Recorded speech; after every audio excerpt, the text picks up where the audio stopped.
Em 23 estados, manifestantes convocados pela CUT e o MST saem às ruas em defesa do governo, da Petrobras e da reforma política. E veja também nesta edição. Em São Paulo, eles se concentraram na Avenida Paulista. Em Minas, o protesto foi diante da refinaria da Petrobras. PPS entra com recurso no Supremo pedindo a inclusão da presidente nas investigações da Lava Jato. E Dilma pede aos ministros que fiquem em Brasília no final de semana. A maioria dos consumidores que já contratou o serviço para tirar o nome da lista de endividados não se deu bem. Eles ficaram de retornar para a instituição e nunca mais ligaram. Aeroporto de Recife lança cabines automáticas para o passageiro tirar um cochilo entre as conexões. Justiça considera ilegal a greve dos garis do Rio de Janeiro e manda a categoria voltar ao trabalho. Papa Francisco completa 2 anos de pontificado e anuncia que não ficará no comando da Santa Sé por muito tempo. Museus do mundo inteiro estão proibindo o uso do bastão de selfie para prevenir danos às obras de arte.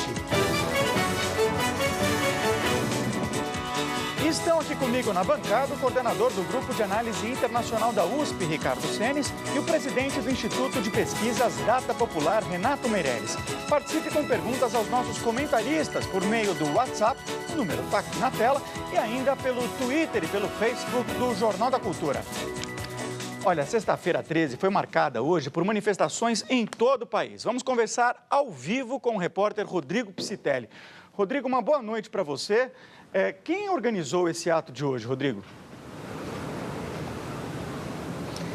Boa noite, Ricardo. Boa noite a todos. A Central Única dos Trabalhadores, o Movimento do Sem Terra, petroleiros e entidades de classe organizaram protestos em defesa do governo Dilma Rousseff, da Petrobras, da reforma política e dos direitos dos trabalhadores. Aqui em São Paulo, a manifestação começou na Avenida Paulista e depois os manifestantes seguiram a pé pela região central até a Praça da República, onde estamos agora.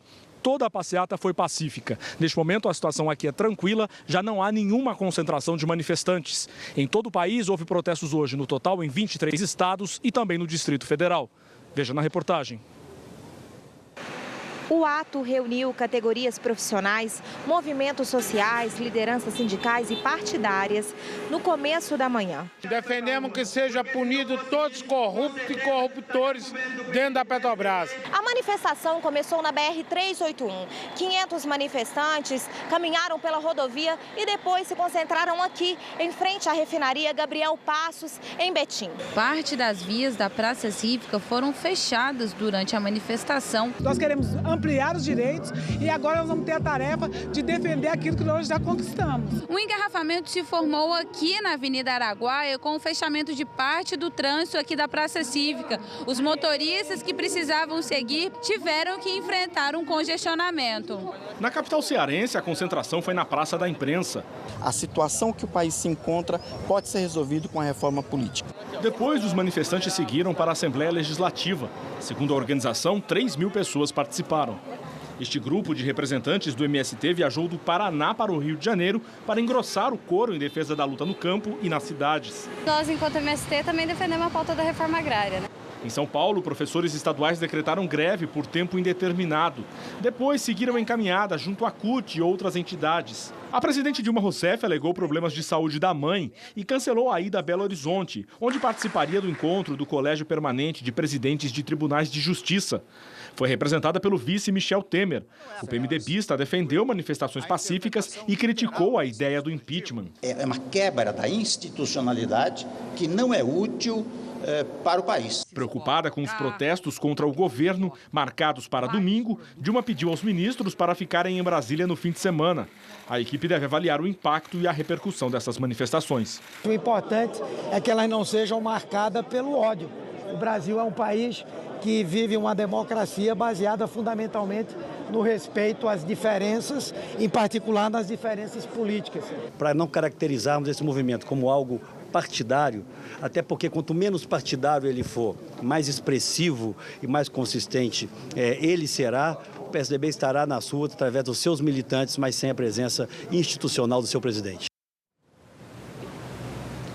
As manifestações do próximo domingo são organizadas por grupos insatisfeitos com o governo Dilma Rousseff.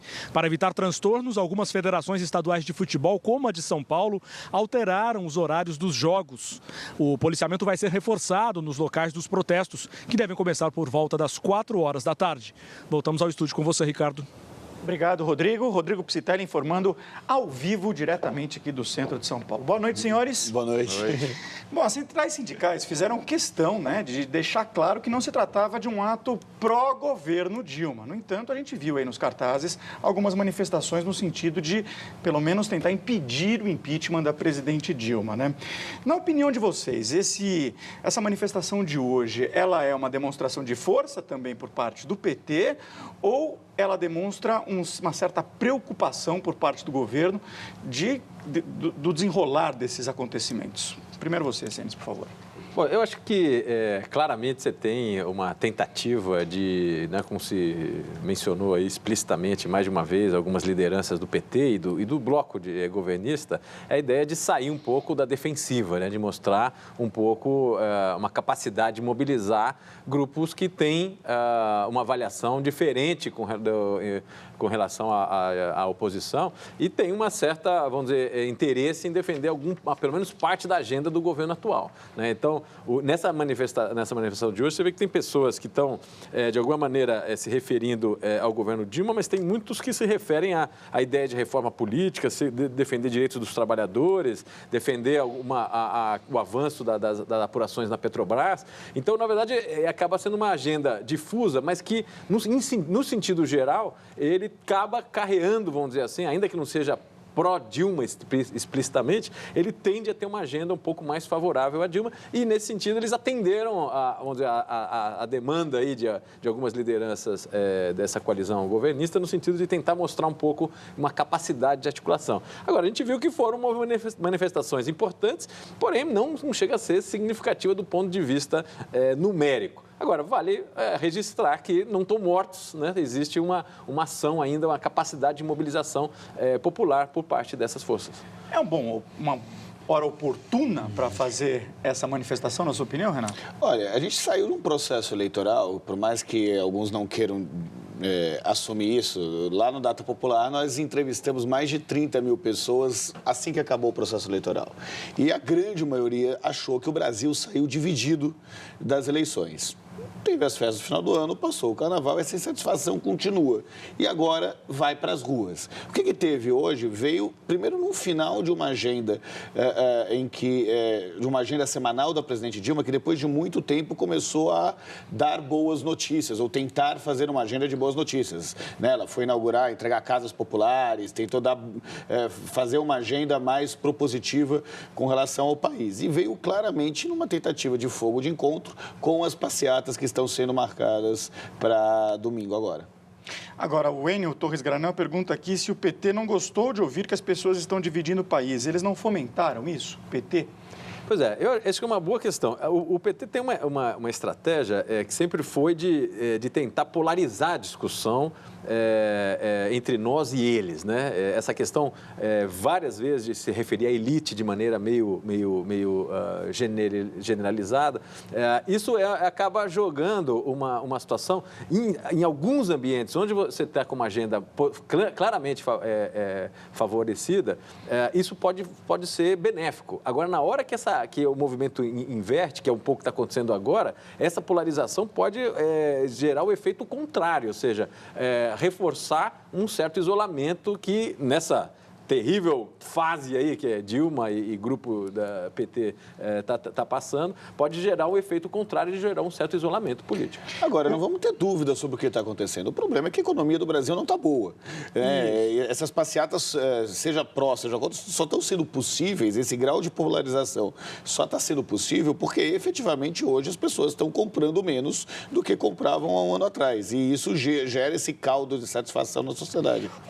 Interessante você falar isso, Renato, porque o Marco Filho de Manaus, ele diz por meio do WhatsApp que a passeata lá foi de ódio e com muitas palavras de ordem contra a elite branca.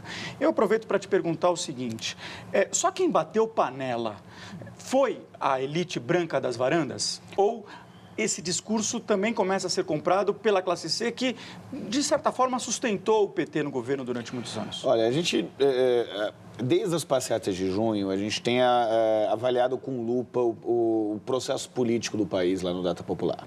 E o que na prática a gente tem visto? Que nós temos uma camada das classes D e E claramente pró-governo, uma camada das classes A e B claramente contra o governo e uma classe C dividida. Essa classe C, ou essa nova classe média brasileira, ela começa, na prática, a ficar incomodada com a situação econômica do país, por um lado, mas, por outro lado, quando vê o tipo de radicalização que os oposicionistas estão fazendo, também se afastam.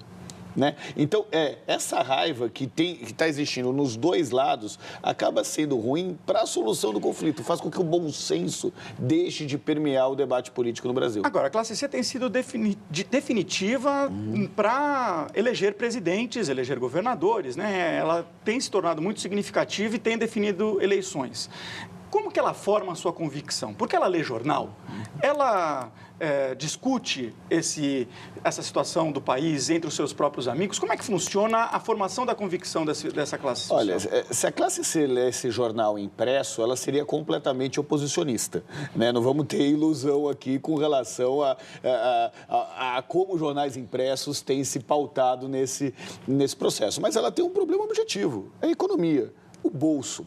Nós tivemos milhões de pessoas que melhoraram de vida nos últimos anos, que tinham uma expectativa de que o Brasil fosse continuar crescendo numa velocidade muito grande e essa expectativa foi frustrada. Essa expectativa frustrada se manifestou na eleição polarizada que nós tivemos. No limite da eleição, prevaleceu o entendimento de ter medo de perder as conquistas recentes. Isso se deu muito pela propaganda feita pela presidente Dilma, que falava que caso o senador Aécio Neves, presidente do PSDB e principal candidato da oposição, ganhasse a eleição, ele ia fazer tudo aquilo que na prática a Dilma está fazendo hoje. Então, nós estamos gerando aí um caldo de insatisfação. Em quem mesmo eu devo acreditar? Resumindo tudo isso, o Brasil não vive uma crise moral, o Brasil não vive uma crise ética, o Brasil vive um pouco de uma crise econômica, mas efetivamente ele vive uma crise de perspectiva. O que mais tem incomodado a classe C é não saber para onde ir e não estar enxergando uma liderança efetiva para conseguir fazer com que o Brasil saia da crise. Renato, mas dá só um outro ponto, se me permite, porque tem uma tese por trás aí, mas você está em cima desses números com um detalhe, de que o grosso dessa, vamos dizer, reação oposicionista tem um fundamento econômico. Eu concordo com você que em grande medida faz sentido. Agora, me parece que agora tem um alinhamento entre uma razoável, vamos dizer, quebra de expectativa na área econômica, mas com dois elementos a mais, que vamos dizer, uma inversão de agenda, exatamente vinculado ao que a própria Dilma defendeu até as eleições e que gerou, independente do sujeito ter votado ou não nela, foi uma postura muito criticada de maneira generalizada. E a segunda tem a ver com a soma dessa reversão de uma agenda de quem se elegeu defendendo uma coisa oposta à outra e depois mudou, somado a essa crise, vamos dizer, na área de corrupção, com esses números enormes. Talvez não é o alinhamento dessas três variáveis que está explicando, de fato, uma polarização muito mais raivosa, muito mais emotiva? Olha, peraí.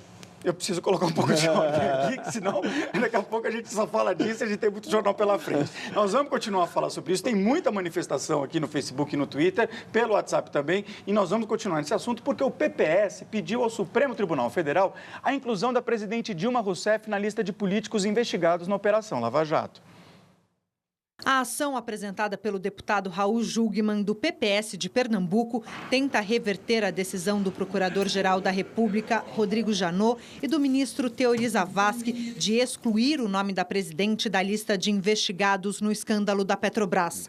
A decisão foi tomada com base em um artigo da Constituição que dá imunidade temporária ao chefe do Executivo e impede a investigação de fatos anteriores ao mandato. A presidente foi citada pelo menos 11 vezes durante as delações, e a chamada Operação Lava Jato.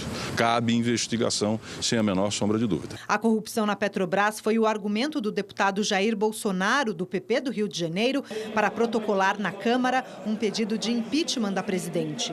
A lista de políticos investigados por desvios na Petrobras ficou maior. O STF abriu um inquérito contra o senador Fernando Bezerra Coelho, do PSB de Pernambuco. Bezerra teria pedido a Paulo Roberto Costa uma doação de 20 milhões de reais para a campanha de reeleição de Eduardo Campos ao governo. Outro senador suspeito de participar do esquema, o ex-ministro de Minas e Energia, Edson Lobão, vai presidir a Comissão de Assuntos Sociais do Senado. Ontem, no plenário, o senador disse que não conhece o doleiro Alberto Youssef e questionou o recurso da delação premiada. Muitos, como eu, estão sendo injustamente acusados, apenas porque o delator, para escapar dos seus crimes, mencionou os seus nomes. Em um encontro com procuradores de justiça de todo o país, Rodrigo Janot criticou a tentativa de parlamentares de desqualificar as investigações. Na semana que vem, a cúpula do Ministério Público da Suíça desembarca no Brasil para ampliar a cooperação nas investigações do caso da Petrobras e Alstom. Arquivos do banco HSBC indicam que entre 2006 e 2007, pelo menos 7 bilhões de dólares estavam depositados na Suíça em nome de brasileiros. O governo federal preferiu não se pronunciar sobre o pedido feito pelo PPS para incluir a presidente na lista dos investigados por corrupção na Petrobras. O senador Fernando Bezerra Coelho declarou por meio de nota que ficou perplexo com a inclusão dele na lista. O senador afirma que nunca participou da coordenação de campanha de reeleição de Eduardo Campos e que os contatos com Paulo Roberto Costa eram apenas institucionais. Como é que vocês veem essa tentativa, de abertura de inquérito contra Dilma? E houve também pedido de impeachment por parte do Jair Bolsonaro. Há justificativas para isso, na opinião de vocês? É engraçado é o Bolsonaro pedir impeachment, que é uma ferramenta da democracia, logo ele que muitas vezes homenageia aí o processo do golpe de 64. Mas independente disso, o que a gente tem visto aqui? A democracia foi uma grande conquista da população brasileira. Não dá para a gente achar que o país é um time de futebol em que, se não está ganhando, você muda o técnico. Então, com o que temos hoje, com o que já foi investigado hoje, não faz nenhum sentido pedir o impeachment da presidente Dilma, como não fazia pedir o impeachment do presidente Fernando Henrique. E muita gente da esquerda que hoje defende a presidente Dilma também pediu o impeachment do presidente Fernando Henrique, saiu na rua fazendo passeata fora FHC. Eu acho que o Brasil já tem uma democracia madura o suficiente para deixar claro aí que uma coisa é a luta política, uma coisa é se fazer oposição, é lutar por direitos e querer uma apuração efetiva dos fatos. Outra coisa é, de forma irresponsável, pedir o impeachment. Isso só leva, na prática, com que o argumento da oposição, e muitos argumentos fazem sentido, vão por água abaixo. Afaste pessoas que de fato, não estão satisfeitas com o governo. Agora, ao mesmo tempo, o impeachment é uma ferramenta da democracia. Ele está previsto na lei, ele é importante na deixar Constituição. Isso claro, né? A grande questão primeiro, se existem argumentos suficientes. Eu concordo 100%. Como tinha uns malucos que, tempo atrás, pediam o impeachment do Fernando Henrique, não sabe por quê. É antidemocrático? Não, desde que faça pelas vias corretas. Agora, o que me parece é que o que está ocorrendo agora, os grupos que estão pedindo esse tipo de ação são os grupos minoritários, são pequenos grupos de oposição. As principais lideranças de oposição para valer aí, vamos dizer, que tem um certo peso político no país, eles não estão por essa linha. Então, ao contrário, eles estão tentando fazer parte da apuração e fazer uma oposição política de maneira separada. Uma questão é a apuração, etc. Então, por exemplo, você pega o PSDB, pega a parte do DEM, etc., eles não estão defendendo o impeachment. Agora, pequenos agrupamentos, eu acho que o Jair Bolsonaro, ele por si só é quase um agrupamento próprio, que estão tentando fazer, mas é mais para buscar destaque, talvez, pessoal, para mostrar que eles são mais oposição do que a oposição, mas de fato não parece nesse momento constituir uma estratégia minimamente viável para ocorrer, né? Olha, a gente vai falar um pouco mais desse assunto, porque também ele envolve, como o Renato colocou aqui, as questões ligadas à economia. E a semana terminou tensa no mercado de câmbio. As manifestações pelo Brasil, as incertezas econômicas e políticas fizeram o dólar disparar. A moeda norte-americana chegou a valer R$ 3,28, mas no fim do dia reduziu a alta e fechou valendo R$ 3,25. É o maior valor desde abril de 2003. Na semana, a alta é de 6,3%. 1%. Vamos acompanhar aqui no telão como se deu o comportamento da moeda americana ao longo deste ano aí, ó. Lá em 29 de janeiro, ela estava com R$ 2,69. Cada dólar valia R$ 2,69. Aí foi subindo, subindo, subindo, até chegar hoje, 13 de março, sexta-feira 13, a R$ 3,25. Senes, já tem um componente político nessa escalada do dólar aí? É uma questão da incerteza do futuro do país? Eu acho que parcialmente sim, mas tem vários movimentos que estão explicando esse processo, né? Você tem um movimento que é de desvalorização de muitas moedas no mundo em relação ao dólar, né? Como a nossa principal cotação é em relação ao dólar, ele fica muito expressa. Mas se você olhar o que ocorreu, por exemplo, na relação real-euro, ele alterou relativamente pouco, né? Você tem uma oscilação entre moedas no mundo aí que é importante e que, de alguma maneira, vamos dizer, ele anula um pouco vamos dizer, uma preocupação mais forte com relação ao real. Ele está somado também, então tem um movimento internacional aí por trás disso aí. Agora, ele está relacionado, sim, a uma certa medida, numa certa precificação vamos dizer, da crise econômica brasileira. Porque, no fundo, o que as moedas elas fazem? Elas alinham a capacidade das economias no mundo, derivado da capacidade de compra, capacidade de produtividade, etc.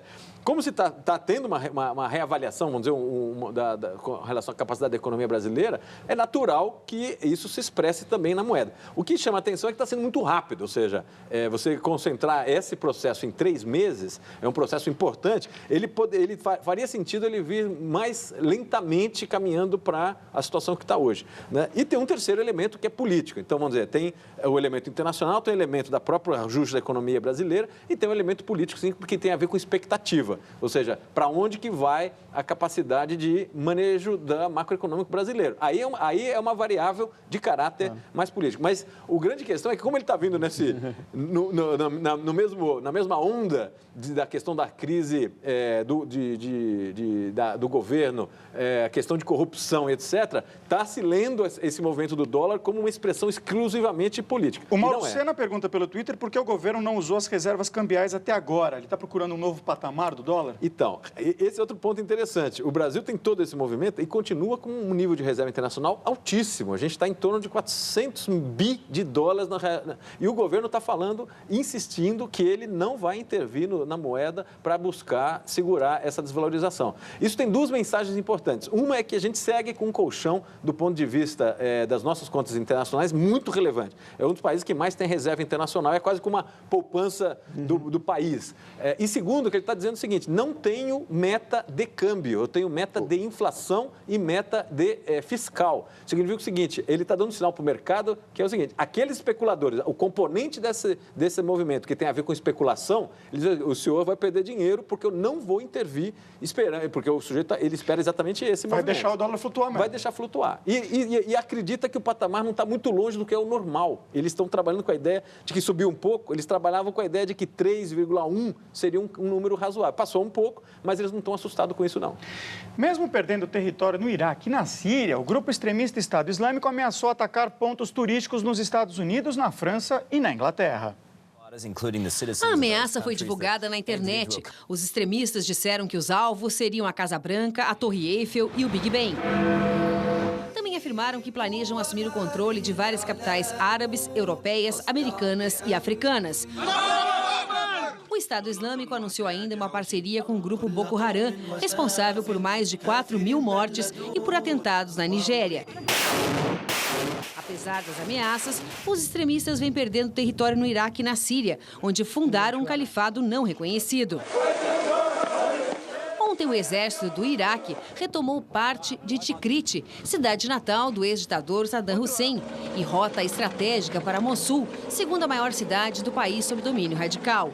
A coalizão, liderada pelos Estados Unidos, apoia a retomada de territórios iraquianos com bombardeios aéreos. Em 5 meses, 1.600 extremistas já foram mortos, parte deles formada por estrangeiros. Hoje, a Espanha anunciou a prisão de 8 pessoas que planejavam atentados e recrutavam guerrilheiros para lutar no Oriente Médio. Na Turquia, 16 indonésios foram detidos.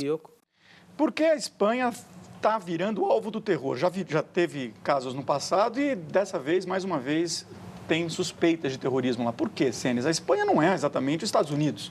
Não é, mas vários dos países, bom, a mesma questão, a França tem problema, a Inglaterra tem problema, você tem comunidades islâmicas em todos esses países que têm se colocado, vamos dizer, se mobilizado de maneira, às vezes, autônoma, como a gente já viu, e às vezes de maneira articulada com certos movimentos internacionais. A Espanha não é um caso específico, você tem razão, ele foi lá atrás, no governo Aznar, quando eles se alinharam e fizeram parte da forte, né, das tropas que fizeram ações no Oriente Médio, mas é de esperar que, como existe uma comunidade islâmica importante, árabe e islâmica importante, em todos esses países, algum tipo de manifestação vinculado a ações terroristas ou algum tipo de radicalismo deve ocorrer. Me parece que esse é um dos casos, entre outros tantos, que estão surgindo por aí. Agora, Renato, o Estado Islâmico, o Boko Haram, parece que não se contentam em só colocar medo, né? Eles querem fazer coisas que são absolutamente insanas, né? Coloca a criança de 14 anos para matar gente, enfim.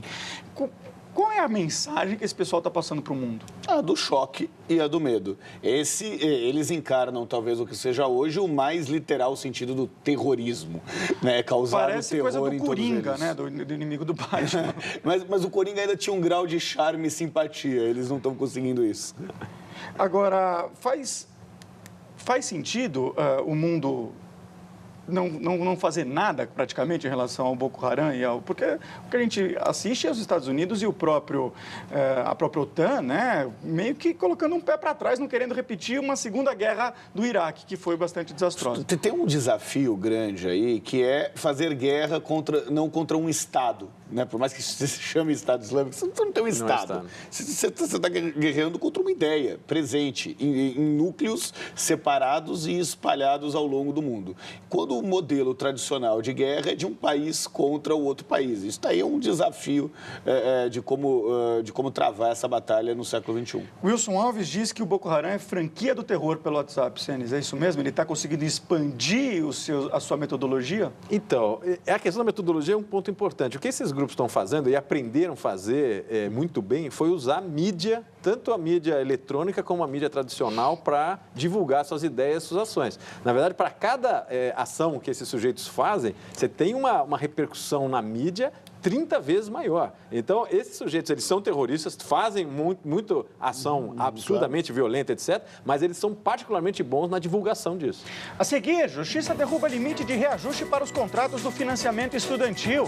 E ainda, preso por ordem de deportação, o italiano Cesare Battisti deixa a cadeia depois de ficar 7 horas detido.